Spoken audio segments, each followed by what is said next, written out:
오늘 하나님 말씀은 창세기 26장 12절로 25절까지 말씀입니다.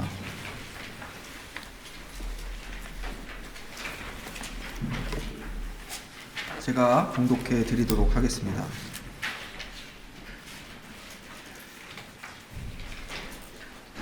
이삭이 그 땅에서 농사하여 그 해에 100배나 얻었고 여호와께서 복을 주심으로 그 사람이 창대하고 왕성하여 마침내 거부가 되어 양과 소가 떼를 이루고 종이 심이 많으므로 블레셋 사람이 그를 시기하여 그 아버지 아브라함 때에 그 아버지의 종들이 판 모든 우물을 막고 흙으로 메웠더라. 아비멜렉이 이삭에게 이르되 내가 우리보다 크게 강성한즉 우리를 떠나라. 이삭이 그곳을 떠나 그랄 골짜기에 장막을 치고 거기 거류하며 그 아버지 아브라함 때에 팠던 우물들을 다시 팠으니 이는 아브라함이 죽은 후에 블레셋 사람이 그 우물들을 메웠음이라. 이삭이 그 우물들의 이름을 그의 아버지가 부르던 이름으로 불렀더라. 이삭의 종들이 골짜기를 파서 샘 근원을 얻었더니 그랄 목자들이 이삭의 목자와 다투어 이르되 이 물은 우리의 것이라 하매 이삭이 그 다툼으로 말미암아 그 우물 이름을 에색이라 하였으며 또 다른 우물을 팠더니 그들이 또 다툼으로 그 이름을 신나라 하였으며 이삭이 거기서 옮겨 다른 우물을 팠더니 그들이 다투지 아니하였으므로 그 이름을 르호봇이라 하여 이르되 이제는 여호와께서 우리를 위하여 넓게 하셨으니 이 땅에서 우리가 번성하리로다 하였더라.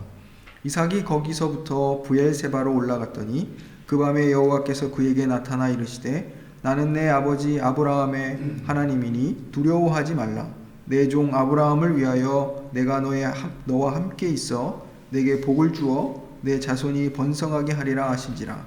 이삭이 그곳에 제단을 쌓고 여호와의 이름을 부르며 거기 장막을 쳤더니 이삭의 종들이 거기서도 우물을 팠더라. 아멘. 우리가 지난 시간에는 아브라함이 이삭을 하나님께 드리려고 했던 그 창세기 22장을 살펴보았습니다. 지난 시간에는 아브라함이 그렇게 믿음을 보일 수 있었던 것은 그간 그 아브라함을 인도해 오셨던 하나님 때문이었다, 이런 말씀을 드렸습니다. 하나님을 그동안 경험하고 하나님의 인도하심을 받고 또 하나님의 능력을 체험하고 그 하나님이 얼마나 약속에 신실하신 분인가를 아브라함이 경험해 온 결과 우리 히브리서 기자의 표현을 따르면 하나님께서 죽은 이삭도 다시 살리실 것이라 그런 믿음을 아브라함이 갖게 되었다, 이런 말씀을 나누었습니다. 뿐만 아니라 아브라함에게서도 어떤 믿음의 반응들이 있었습니다. 하나님께서 아브라함을 가르치시고 그 아브라함에게 자기 자신을 알려주시고 또 경험케 하신 그 결과 아브라함도 이제 조금씩 믿음의 반응들을 보입니다. 하나님이 언약에 신실하시듯 아브라함 편에서도 하나님이 하신 그 언약을 신실히 지켜가려고 하는 그런 시도들이 있다는 것이죠. 그래서 작은 우물을 대가를 주고 소유로 삼기도 하고 또 아내 사라의 매장지를 또 원래 가격보다 훨씬 더 많은 돈을 지불하고 그 매장지를 구입하기도 합니다. 이러한 모습들은 아브라함 편에서 할 수 있는, 하나님이 그 땅을 약속의 땅으로 아브라함과 그 후손들에게 주실 것이라는 그 약속을 믿고 아브라함 편에서도 그 땅을 떠나지 않고, 원래는 기근이 들었을 때 떠났었잖아요. 그죠? 애굽으로 떠나기도 하고 이런 일들을 벌였었는데 이제는 아브라함 편에서도 하나님의 약속을 믿고 그 땅에 머물며 자기 때에는 그 약속이 이루어지지 않는다 할지라도 그 이루어질 것을 믿고 그 땅에서 하나님 앞에 언약의 신실한 모습을 보이기 시작했다, 이것입니다. 오늘은 이제 이삭에게로 넘어왔습니다. 이삭에게서도 이러한 비슷한 모습들이 반복돼서 나타납니다. 아마도 이삭이 아브라함의 아들이어서 그런 것이 아니라 아마도 우리가 보편적으로 보일 수 있는 모습이 아마 이러한 것 같습니다. 모든 믿음의 사람들이 하나님께서 우리를 인도해 가실 때 그 하나님을 따라가면서 보일 수 있는 모습들이 아마도 보편적으로 이렇게 드러나기 때문에 아브라함과 이삭이 아마 비슷하게 보이지 않을까 생각을 합니다. 이삭에게서도 흉년이 든 적이 있었습니다. 그런데 이삭도 하나님의 그 흉년과 기근을 피해서 애굽으로 내려가고자 하는 마음이 있었지만 하나님이 그 땅에 머물라 하신 명령을 따라서 그곳에 머물렀습니다. 그리고 그곳에서 하나님의 뜻을 따라서 살아갔습니다. 오늘 본문은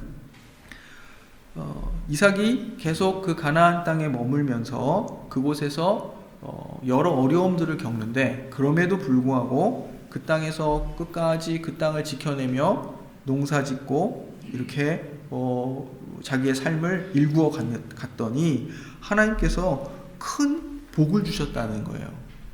단순히 아무 정황이 없는 아무런 일이 없는 상황에서 그냥 복을 주신 것이 아니라 이삭도 순종할 수 없는 어려움 가운데에서 순종하였더니 하나님께서 그 이삭에게 큰 복을 주셨다.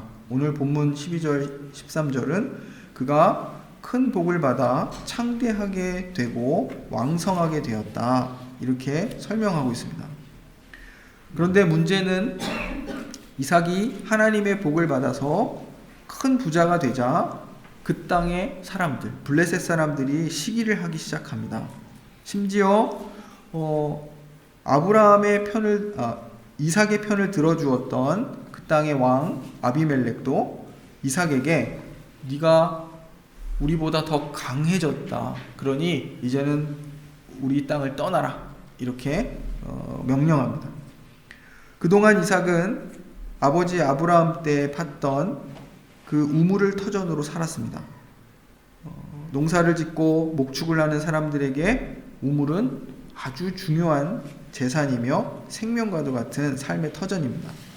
그런데 블레셋 사람들이 몰려와서 아브라함 때 그의 종들이 판 모든 우물을 막아버리고 흙으로 메워버리는 일들이 발생했습니다. 사실 이 우물들은 이미 아브라함 때에 정당한 대가를 지불하고 소유로 인정받았던 그런 우물들이에요. 이러한 행동은 대단히 부당한 것이었습니다. 왜냐하면 블레셋 사람들이 아브라함이 정당한 대가를 지불하고 소유권을 인정받은 우물들을 다 막고 흙으로 메운 것은 아브라함과 그들이 맺었던 그 언약을 파기하는 행동이기 때문입니다. 그래서 브엘세바라 이름 지었던 곳이 있죠. 맹세의 우물이라. 아브라함이 그곳 사람들과 맺었던 그 언약. 하지만 그 사람들이 이삭에게 와서 그 언약을 깨뜨린 것입니다. 이삭은 이제 그곳을 떠났습니다. 그리고 그랄 골짜기에 거주지를 옮깁니다. 그곳에 장막을 치고 거주하면서 아버지 아브라함 때 팠던 우물을 다시 파기 시작합니다. 그 우물들은 아브라함이 죽은 후에 블레셋 사람들이 또 다 메워버렸던, 흙으로 메워버렸던 것들입니다. 하지만 이삭은 그 우물들을 다시 파서 아버지가 불렀던 이름으로 그 우물들을 부릅니다.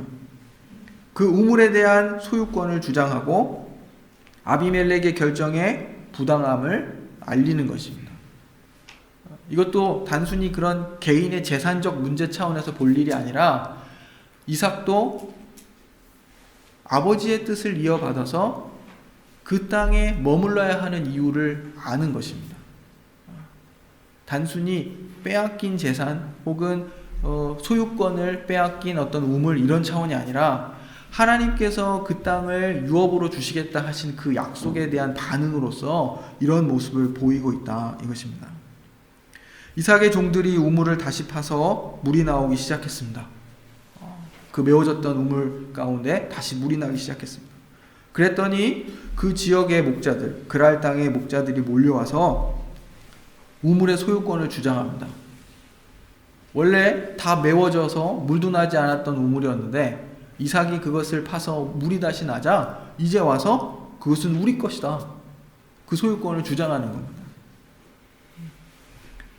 이삭의 종들이 그랄의 목자들과 이삭의 목자들 사이에 그래서 다툼이 발생했습니다. 그렇죠? 우물을 열심히 파서 물이 났는데 다 엉뚱한 사람이 와서 그 소유권을 주장하니까 다툼이 날 수밖에 없겠죠. 그래서 그 우물의 이름을 에색이라 불렀다. 20절이 이야기하고 있습니다. 그래서 그 뜻이 다툼이라는 뜻이랍니다. 우물의 뜻이, 이름의 뜻이. 이삭은 그 우물을 포기하고 이제 다른 우물을 또 파기 시작했습니다.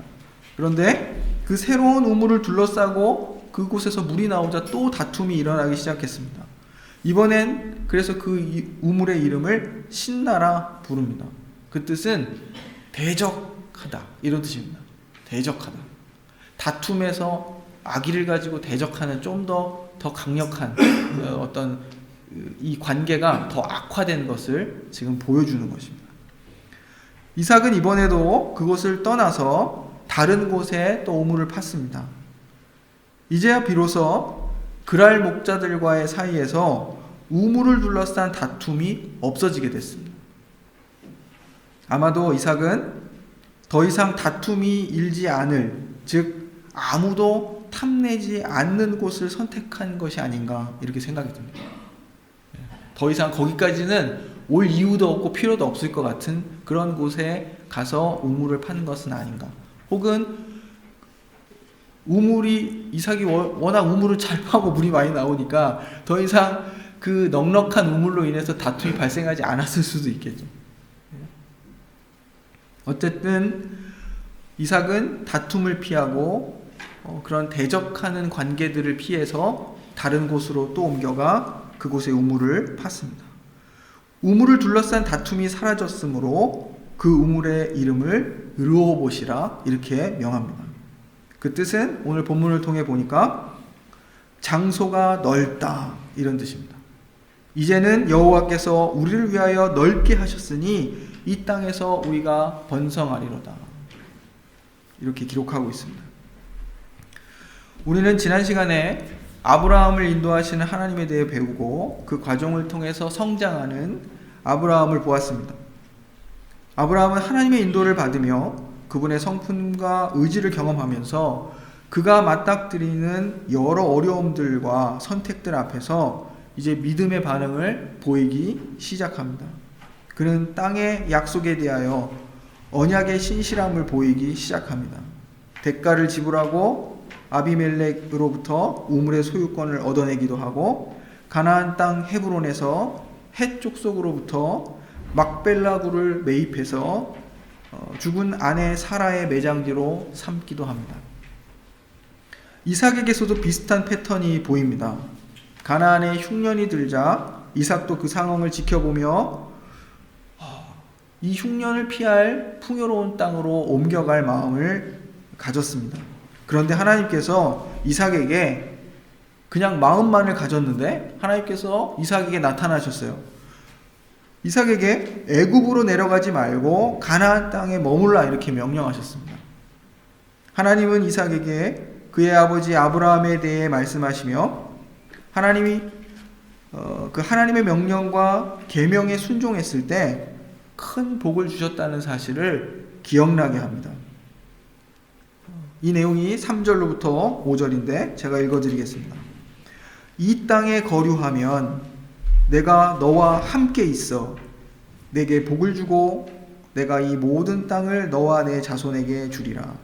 내가 내 아버지 아브라함에게 맹세한 것을 이루어 내 자손을 하늘의 별과 같이 번성하게 하며 이 모든 땅을 내 자손에게 주리니 내 자손으로 말미암아 천하 만민이 복을 받으리라.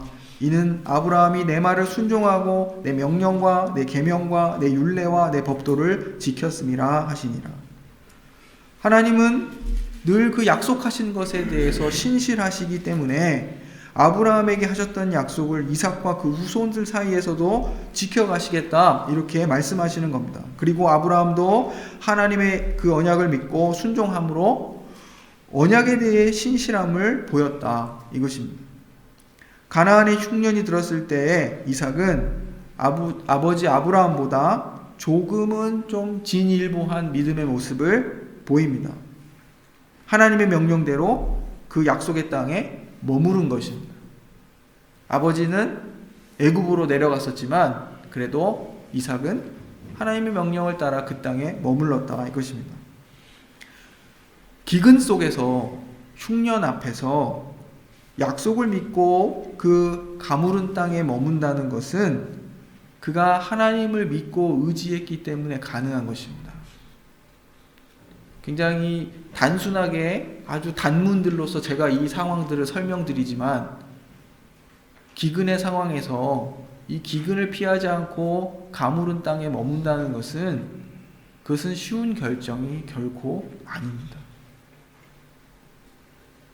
그런데 이삭이 그랄에 거주할 때에 이 기근 상황에서 그곳에 머무르는데 일이 발생하는 거예요.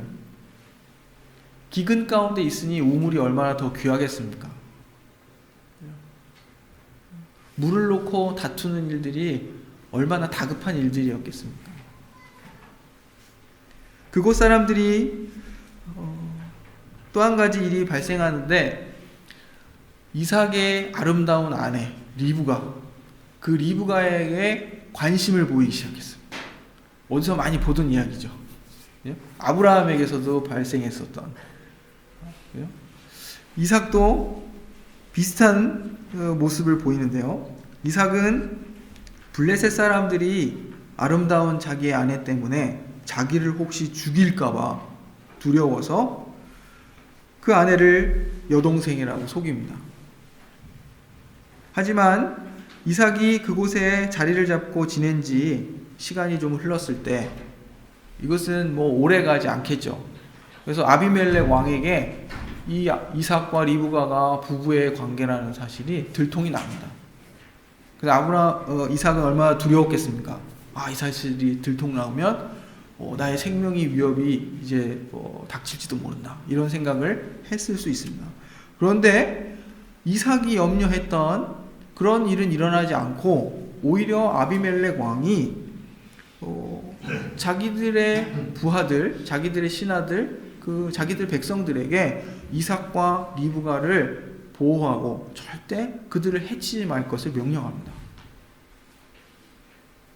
이삭은 자기가 생명의 위협을 받을 것 같아 굉장히 두려워했는데 그런 일은 일어나지 않고 오히려 아비멜렉 왕으로부터 보호를 받는 일들이 일어나는 것입니다. 이러한 것은 이삭이 하나님을 계속 경험하는 거예요. 하나님이 어떻게 이삭을 보호하시는지. 아브라함 때도 그랬죠. 아브라함은 두려워하고 염려했지만 오히려 그 염려하고 있는 아브라함, 오히려 주변 사람들이 아브라함 너는 하나님과 동행하는 사람이구나. 하나님이 너와 함께 하신다는 것을 내가 보노라. 이렇게 해서 그들을 보호하고 그를 존귀하게 여기는 일들이 일어납니다. 이삭에게서도 마찬가지입니다. 하나님께서는 이삭의 두려움과 근심을 넘어서 그를 선한 방식으로 인도하십니다. 이삭은 이후에 하나님이 복을 주셔서 창대하고 왕성하게 된다. 이것이 오늘 또 앞선 우리가 나누었던 본문의 앞선 이야기들입니다. 이삭은 하나님의 인도하심을 경험하며 그가 얼마나 사랑과 인내와 신실하심으로 아브라함에게 하신 약속을 지켜가시는지를 알게 됩니다.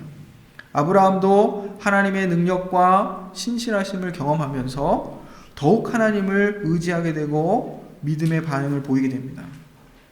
아브라함이 아비멜렉에게 존귀 여김을 받게 하셨던 것처럼 이삭도 아비멜렉에게 존귀 여김을 받게 하십니다.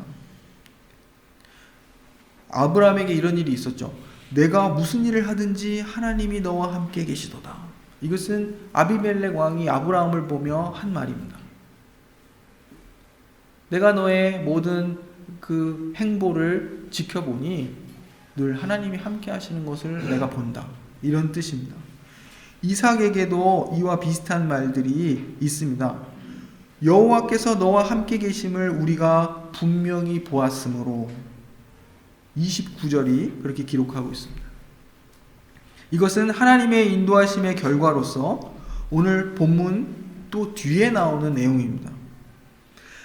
이러한 결론에 이르기까지 이삭이 겪었던 것은 블레셋 사람들에게 시기를 받기도 하고 아비멜렉에게 배신을 당하며, 이것은 무슨 뜻이냐면 내 땅을 떠나라, 이렇게 그런 말을 듣기도 하고 그랄 목자들에게 우물을 빼앗긴 일들이 있었습니다. 사람들은 처음에 이삭이 하나님의 복을 받는 것을 시기했습니다. 그 다음은 이삭과 다투었습니다. 그리고 이삭을 억압하고 무례하게 대하여 빼앗았습니다. 이게 에색이라는 그 우물의 이름의 뜻입니다. 억압하고 무례하게 대하며 빼앗는 것, 그것이 에색이라는 단어의 뜻입니다. 더 나아가 아기를 가지고 원수를 대하듯 이삭을 대적했습니다. 이것이 신나라는 말의 의미입니다. 그런데 이삭은 원수를 원수로 갚지 아니하고 양보와 인내를 통해 화평의 길을 추구합니다. 이것이 르호봇입니다.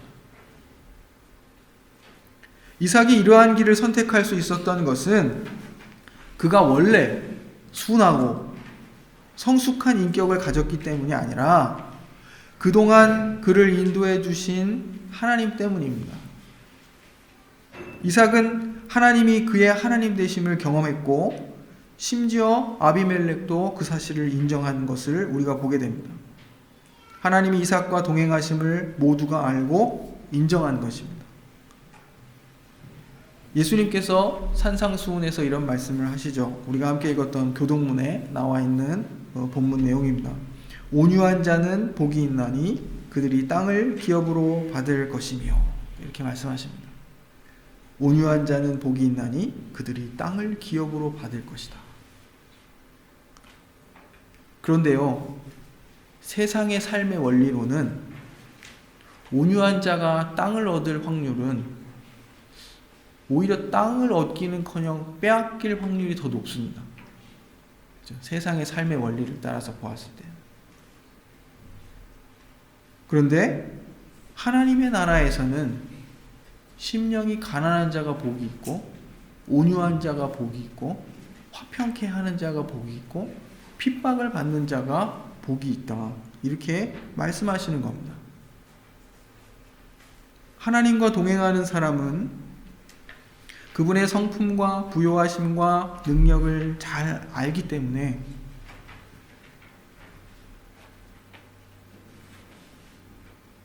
온유한 삶을 선택합니다.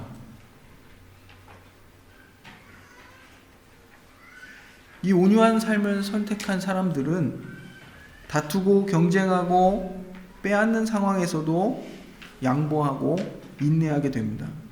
하지만 이것은 결코 쉬운 일이 아닙니다. 이삭도 분명히 억울함을 느꼈을 것이고 분노를 느꼈을 것입니다. 그래서 다투기도 했습니다. 이삭의 그 전반적인 행보를 보았을 때에는 나름 온유하고 좀 순한 성격의 사람인 것은 확실한 것 같아요. 하지만 그렇다고 해서 그 안에 갈등이 없다거나 그 안에 다툼이 없다거나 그런 것이 아니라 이것입니다. 모두가 같습니다. 이 땅의 삶의 원리 속에, 그 질서 속에 살아갈 때에 억울함을 경험하고 분노를 느끼기도 하고 또 맞닥뜨려 싸우고 싶은 마음이 있기도 하고 실제로 싸우고 대적하기도 하는 것입니다. 하지만 이삭은 하나님의 부요하심과 능력을 경험하여 잘 알고 있었습니다. 양보와 인내는 우리의 인격과 결심으로 발휘할 수 있는 것이 아닙니다. 실제로 우리의 실존은, 우리의 죄인된 본성을 가진 우리의 실존은 우리 안에 그런 능력을 가지고 있지 않습니다. 그래서 아마도 성경 말씀에서 또 사도들이 이야기할 때에 우리가 마음을 넓히고 누군가에게 관용을 보일 수 있는 길은 무슨 인격을 연모하고 수양하는 이런 게 아니라 주의 가까우심을 기억하라, 이런 겁니다. 우리가 이 세상의 삶의 원리 가운데 막 이렇게 맞닥뜨려서 또 휘둘려 살아가고 있는 이 상황에서 중심을 잡을 수 있는 길은 주님이 가까이 계시다. 주님이 더 강력하게 얘기하면 주님이 다시 오실 것이다. 이러한 것을 생각할 때 움켜쥐려 하던 것을 내려놓을 수 있고 빼앗기지 않으려고 하던 것을 내어줄 수 있는 그런 결과를 아주 간혹 낼 수 있다. 이것입니다. 아주 늘 낼 수 있는 것도 아닙니다. 그리고 우리 스스로도 놀라죠. 어머, 내가 이럴 사람이 아닌데 이렇게 그게 정상이라 생각합니다.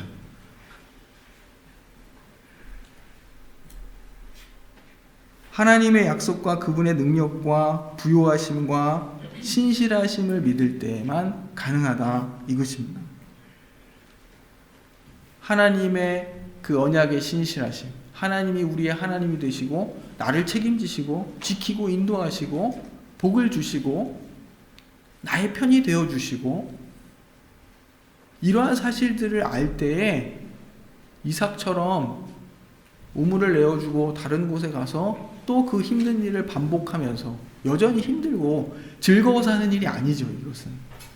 하지만 마침내 다툼을 피하고 평화를 이루었을 때 하나님이 우리를 넓게 하셔서 이곳에서 번성케 하신다.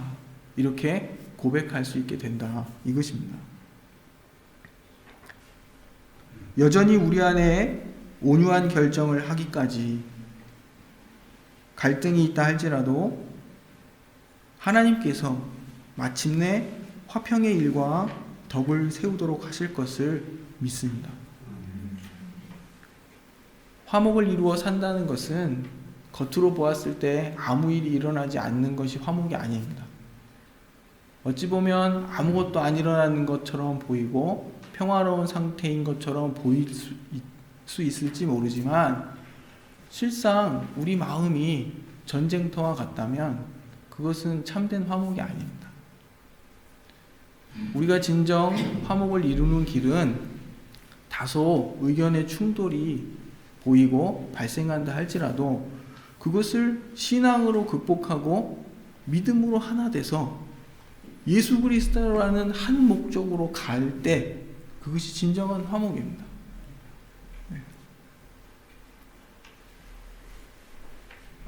우리 모두가 하나님을 의지하기 때문에 서로도 신뢰하고 믿을 수 있어야 됩니다.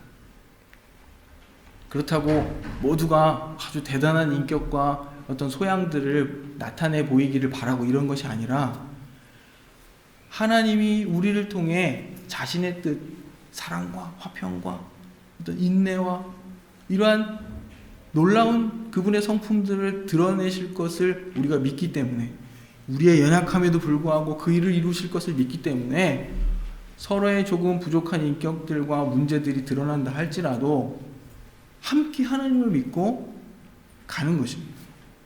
서로를 이해하고 애쓰고 그것을 그 과정 가운데에서 어떻게 하나님이 기뻐하시는 열매로 내어놓는가 그것이 우리의 싸움입니다. 보다 적극적으로 화목을 이루고 보다 적극적으로 평화를 이루고자 하는 그러한 노력 그것이 우리의 삶 속에 있어야 할 줄을 믿습니다.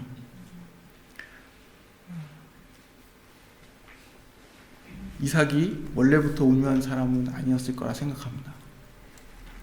하나님께서 그 자신을 경험케 하심으로 이러한 결정들을 했을 것으로 믿습니다. 마찬가지로 하나님께서 우리 역시 인도하시고 지키고 보호하셔서 우리의 각자의 삶, 우리 공동체의 삶 속에서 하나님을 믿는 자가 낼 수 있는 그 놀라운 그 하나님 나라의 열매들을 내도록 인도하실 것을 기대합니다. 기도하겠습니다. 하나님 아버지, 우리는 늘 이 세상의 삶의 원리들로부터 도전을 받으며 살아갑니다. 주님, 이유도 모른 채 경쟁해야 하며 또 이겨야 하며 살아남아야 하며 늘 다퉈야 하는 이 세상의 삶의 질서 속에서 온유한 자로 다툼을 피하고 평화를 이루는 자로 사는 것이 참으로 버겁고 힘들 때 많습니다. 그러나 오늘도 하나님의 신실하신 약속을 붙듭니다. 우리를 당신의 소유된 백성 삼으시고 우리의 하나님이 되시겠다는 그 약속을 믿고 의지합니다.